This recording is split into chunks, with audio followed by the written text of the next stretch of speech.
الحمد لله وحده والصلاة والسلام على من لا نبي بعده ولا رسول بعده وهو خاتم النبيين وعلى من تبعه وتبعهم بإحسان إلى يوم الدين. أما بعد فأعوذ بالله من الشيطان الرجيم. بسم الله الرحمن الرحيم. ما كان محمد أبا أحد من رجالكم ولكن رسول الله وخاتم النبيين.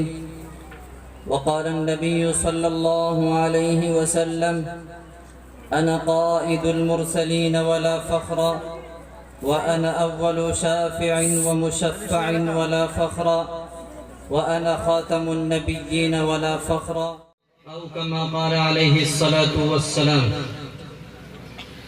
لکھتا ہوں خون دل سے یہ الفاظ احمری، لکھتا ہوں خون دل سے یہ الفاظ احمری، بعد از رسول ہاشمی کوئی نبی نہیں. محترم صدر جلسہ اور معزز سامعین، ہمارا اہل سنت والجماعت کا عقیدہ ہے اس کائنات کا مرکز، منبع اور محور پیغمبر کی ذات ہے. ہمارے نبی سے نبوت نکلی ہے، باقی انبیاء کو ملی ہے. اسی وجہ سے ہمارے نبی کو نبی اول بھی کہتے ہیں، نبی آخر بھی کہتے ہیں. نبی اول اور نبی آخر کا نقطہ قاسم العلوم والخیرات حضرت مولانا قاسم ننوتوی نے یوں سمجھایا ہے، جیسے کہ آپ ادھر دیکھیں، یہ ایک کاغذ ہے اور ایک پرکار ہے. جب پرکار رکھی جائے تو مرکز بنتا تو پہلے ہے، مگر نظر تب آتا ہے جب پرکار کو اٹھایا جائے. حضرت آدم سے لے کر عیسیٰ یہ دائرہ نبوت ہے، درمیان کا نقطہ یہ مرکز نبوت ہمارے پیغمبر ہے. مرکز نہ ہو تو دائرہ بنا ہی نہیں کرتا. ہمارے پیغمبر وجود نبوت میں اول ہے، ظہور نبوت میں آخر ہے. نبوت چلی بھی ان سے ہے، نبوت ختم بھی ان پر ہے. نبوت کا آغاز اللہ تعالیٰ نے حضرت آدم علیہ السلام سے کیا، پھر اس کو حضرت نوح علیہ السلام کی ذریت میں رکھ دیا، پھر حضرت ابراہیم علیہ السلام کی ذریت میں منحصر کر دیا. وَجَعَلْنَا فِي ذُرِّيَّتِهِ النُّبُوَّةَ وَالْكِتَابَ. پھر اس کی دو شاخیں کر دی، ایک شاخ بنی اسماعیل کی ہے، ایک شاخ بنی اسرائیل کی ہے. بنی اسرائیل کی شاخ کی آخری نبی حضرت عیسیٰ علیہ السلام قرار پائے. بنی اسماعیل کی شاخ کی آخری نبی خاتم النبیین علی الاطلاق حضرت محمد مصطفیٰ صلی اللہ علیہ وسلم قرار پائے. انا سید ولد آدم یوم القیامت بیدی لواء الحمد ولا فخر. حضرت آدم اور سب نبی میرے جھنڈے تلے ہوں گے. سب نے آپ کا مسجد اقصی میں زمانہ پا لیا اور آئندہ بھی پالیں گے، اور سب کے سب ایک زمانے میں ہوتے تو آپ کی مثال ایسی ہوتی جیسے امام اکبر ہوتا ہے، لیکن تمام انبیاء آگے پیچھے ظاہر ہوئے اور رسول اللہ کمال شیخ کے رتبے میں ظاہر ہوا. انا سید ولد آدم یوم القیامت بیدی لواء الحمد ولا فخر.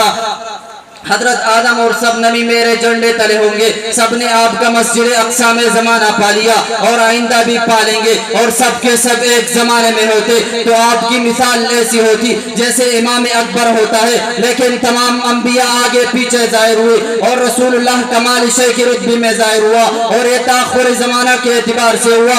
بدأ الخلق وكنت آخرهم في البعث. میرے ذریعے خلق ظاہر ہوئی اور ابتدا مجھ سے ظاہر ہوئی. ہدایت الحیاری میں لکھا ہے: لو لم محمد ابن عبداللہ لبطلت نبوت سائر الانبیاء. اگر محمد بن عبداللہ کا ظہور نہ ہوتا تو تمام انبیاء کی نبوت باطل ہو جاتی. گویا کہ محمد بن عبداللہ کا ظہور تمام انبیاء کی نبوت کے لیے تصدیقی فعل ہے. معترض نے پوچھا اگر اس جیسے دلائل کے ساتھ کوئی شخص اس نبی کی توہین کر لے تو اس کی کیا حکم ہے؟ میں نے کہا قرآن سے پوچھ لے. قرآن میں ہے: ان الذین یؤذون اللہ ورسولہ لعنہم اللہ فی الدنیا والآخرہ. اس آیات کی تفسیر میں عبداللہ ابن عباس فرماتے ہیں: عذبہم اللہ فی الدنیا بالقتل والآخرۃ فی النار. اگر یہ شخص توبہ کر لے تب بھی قتل کی سزا ثابت نہ ہوگی. میں نے کہا اس میں کوئی شک نہیں کہ اسلام رواداری اور محبت کا علم بردار ہے، لیکن قرآن کے ترتیب کے مطابق اشداء علی الکفار مقدم ہے، رحماء بینہم مؤخر ہے. کوئی ملک ایسا نہیں جہاں جرائم کے سدباب کے لیے کوئی قانون موجود نہ ہو. شاعر اللہ کے مذاق اڑانے والے کے لیے اسلام کا قانون ہے: فَضْرِبُوا فَوْقَ الْأَعْنَاقِ. بے جا قتل کرنے کرنے والے کے لیے اسلام کا قانون ہے وَلَكُمْ فِي الْقِصَاصِ حَيَاتٌ چوری کرنے والے کے لیے اسلام کا قانون ہے وَلَكُمْ فِي الْقِصَاصِ حَيَاتٌ چوری کرنے والے کے لیے اسلام کا قانون ہے فَاقْطَعُوا أَيْدِيَهُمَا زنا کرنے والے کے لیے اسلام کا قانون ہے فَاجْلِدُوا كُلَّ وَاحِدٍ مِّنْهُمَا جب مسئلہ آیا ناموس رسالت کا تو اللہ نے قانون کو اپنے ہاتھ میں رہتے ہوئے یہ اعلان کر دیا اِنَّا كَفَيْنَاكَ الْمُسْتَهْزِئِينَ اور یہ اصول بھی سمجھا دیا کہ مسئلہ تیرے ہوگا آپ کے صحابہ بعد میں دفاع کریں گے پہلے میں خود آپ کا دفاع کر کے بتلا دوں گا اور پھر چشم فلک نے یہ منظر بھی دیکھا کہ ولید بن مغیرہ جب پیغمبر کی توہین کرتا ہے جبریل امین نے آ کر اشارہ کیا کہ ولید کے آنکھیں نکل کر اس کے سامنے آ گئے اور حارث بن غیظل کی پیٹ میں صفرا اتنا شدید ہوا کہ غلاظت منہ سے خارج ہونے لگا اللہ کا اعلان اِنَّا كَفَيْنَاكَ الْمُسْتَهْزِئِينَ سچ کر دکھائی دینے لگا